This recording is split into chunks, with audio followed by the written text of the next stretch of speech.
Kino Der Toten Retrospective. Today I want to talk about Kino Der Toten and what made this map iconic. The map theme, the layout, the thunder gun, all these things that made this map so legendary. But before we get into the map, I just want to emphasize how excited 10-year-old me was to play Black Ops 1 for the first time in 2010. Been playing COD since COD 4 up until that point, and I had finally got my own 360, and I'm getting my own copy of Black Ops 1 at 10 years old. So if you were playing Call of Duty at the time, you know how monumental Call of Duty was in that era. During the 360 and PS3 days, you understand how crazy the hype was. I had loved World at War Zombies, and I couldn't wait to see what Black Ops had in store. I remember loading up and seeing the comic book loading screen. It had the 4 previous maps on that loading screen, and it showed you getting teleported to somewhere, and that somewhere was Kino. As soon as you load in, you get the teleporter cutscene during round 1, and the iconic music and the round start. For those of you who don't know, Kino Der Toten is translated to Theater of the Dead in English. The moment you load in, you see this dark and messed up room. All the broken glass, stains on the floor, and things that just look broken and worn down. It makes you realize that things are not just getting bad in this moment. Things have been bad. And of course the Nazi propaganda, because this is Nazi zombies.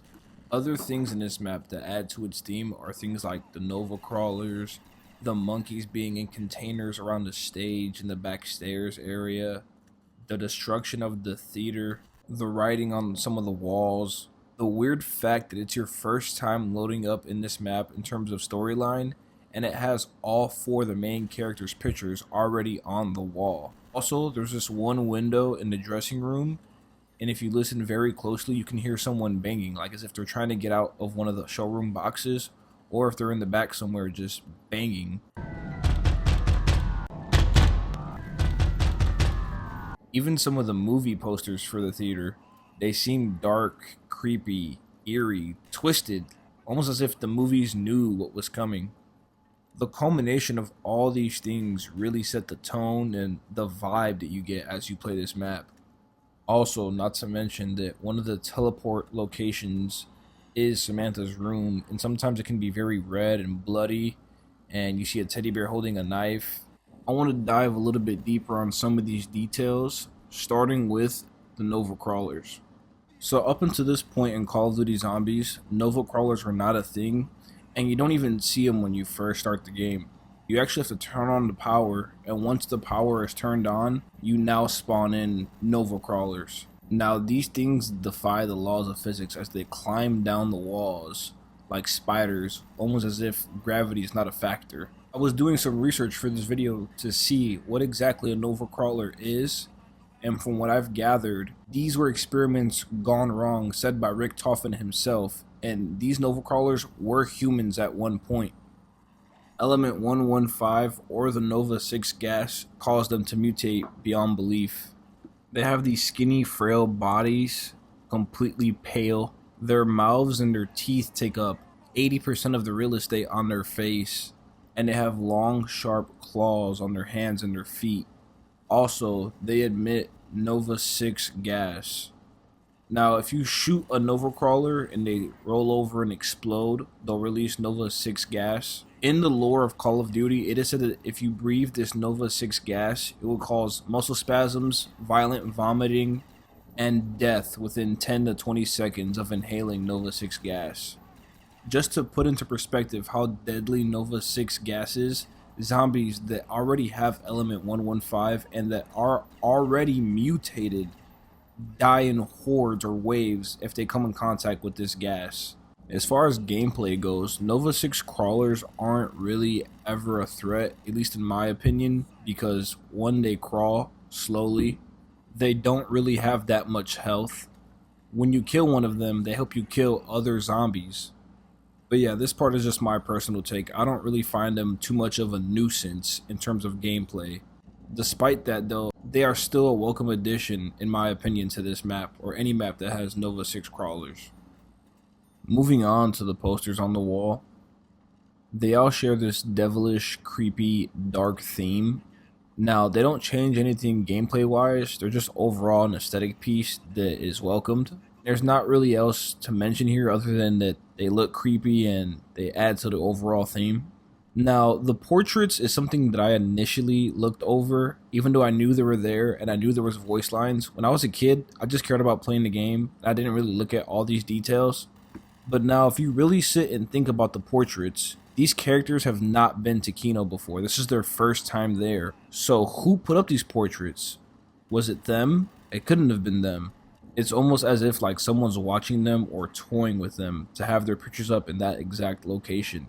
Like, just imagine going somewhere, especially somewhere like Kino for the first time, and seeing your own picture on the wall, and the kind of mind bending crap that would happen to your mental. Also, there's a fifth portrait that's completely blank or just has a silhouette, and it just makes you wonder, like, who is that person? Each of the four playable characters all have their one-liners for each of the portraits. Some of these lines are actually quite funny. For example, This portrait's bigger than everyone else's. Must be trying to compensate for something. Eyes are following me. Oh, it's a picture of the monkey bomb. next up we have some of the chalk writings on the wall, like "Beware of 6." This could be referring to the dog round that typically starts on round 6, or it could be referring to Nova 6. I like to think about it as them warning you about the dog rounds on round 6 though.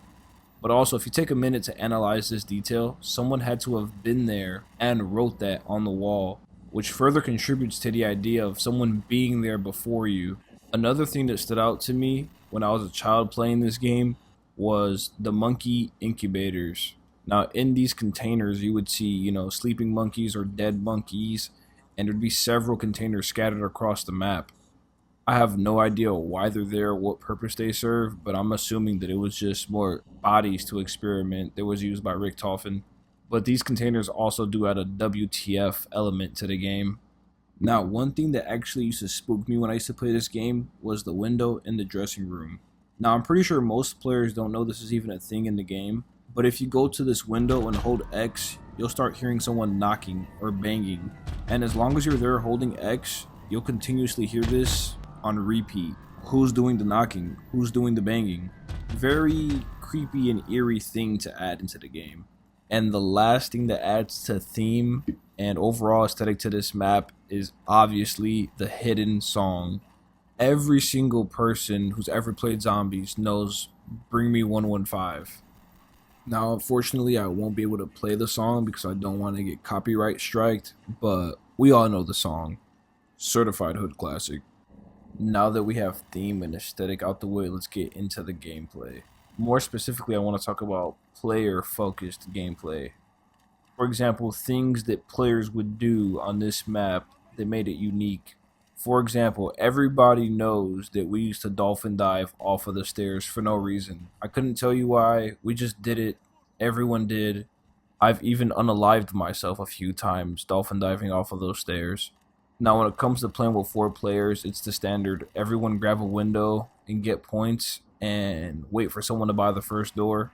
I know it's a meme, like you buy the door first or who's going to buy a door first. But I was utterly addicted to this game, and to keep the pace on all the games I was playing, I was always the guy who bought the door first. So it was never an issue for me personally. But I'm aware of the meme and the culture behind who's buying first door.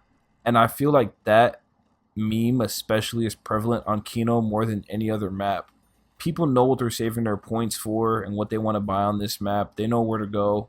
On other maps, especially DLC maps, I feel like people were so eager to get to that area or get to this thing before the other players or hit box first. They would buy the door and then run and do whatever they were going to do. But this map, I think, cultivated that meme.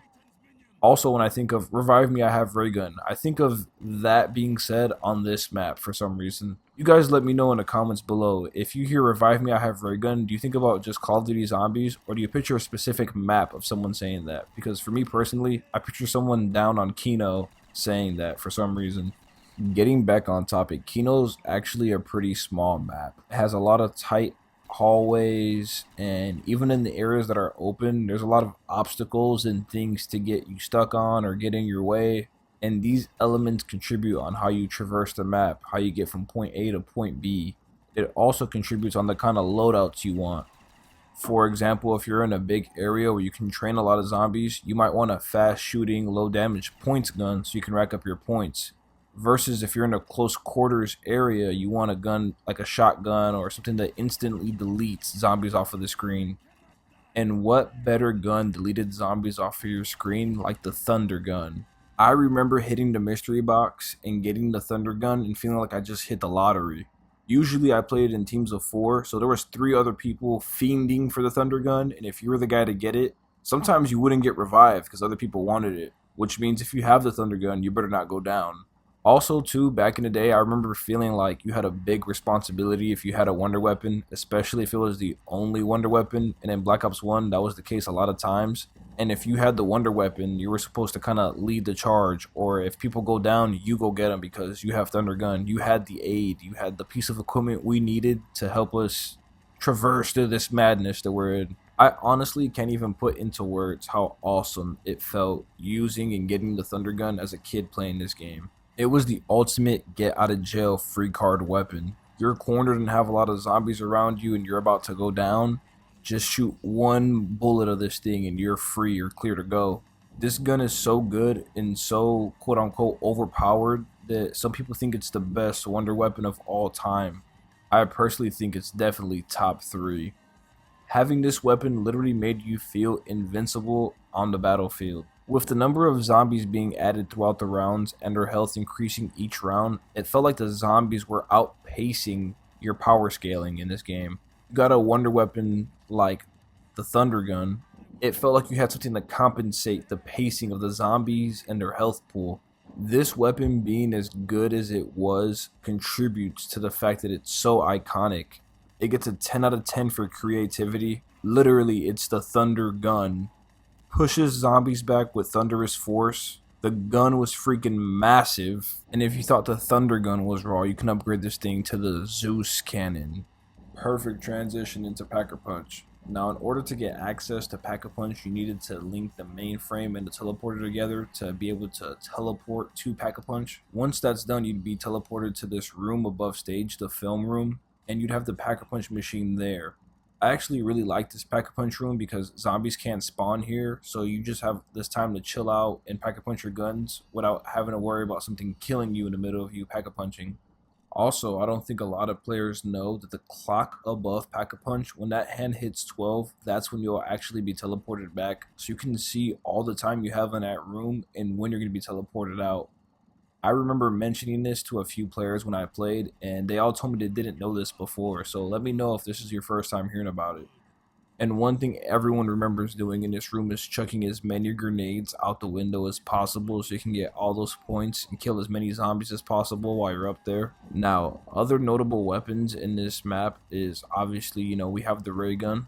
I don't want to go too in depth on the ray gun here because it's not a map specific item and we all know about the ray gun, but yeah, I'll just mention that it's here. 2 weapons in particular that I want to mention that are off the wall are the MP40 and the AK-47U. I feel like on these maps specifically, everyone bought those 2 weapons. You bought the MP40 because it was strong and it would give you enough points to get all the things you needed, all the perks you needed. And the AK-47U was just a straight powerhouse. You would run out of ammo like crazy, but man, that thing would absolutely shred through zombies like nobody's business. A cool detail I always like too is when you Pack-a-Punch one of these wall weapons and they have a scope or a sight on them, the reticle changes and there's some really cool reticle icons, and I remember swapping out weapons just to get the reticle I wanted. Moving on to perks, we have the 4 original perks: Quick Revive, Double Tap, Speed Cola, and Juggernaut. Now, I wouldn't say these impact gameplay too much in terms of their location, other than Jug. Jug being in that tight corner and it being the most valuable perk and being in one of the worst locations in the map, it was always interesting when you go down and try to run and get Jug. Like, everyone would run in that corner to help you, or everyone would go down and have to run and get Jug. And I just remember like a lot of people dying there and it being a tough time to get in and out of Jug, especially if you die in the middle of a round. I personally would stuff like 50 or 30 claymores in that corner just in case. Once you have your Zeus cannon and your perks, you're going to want a place to train those zombies up. And what better place to train than the stage? Probably the most iconic training spot in all of zombies history. Everyone always wants to train stage. You know, unless you're a high rounder, I know they have different strategies, but this is coming from a more casual perspective and a more mainstream perspective. And most people want that stage spot because it's the easiest spot to train. It's so open, especially if you have the thunder gun. You can run around the stage, the bottom of the stage towards jug area, and it's just going to be a super easy time. It is such a good training spot that it is boring to train there.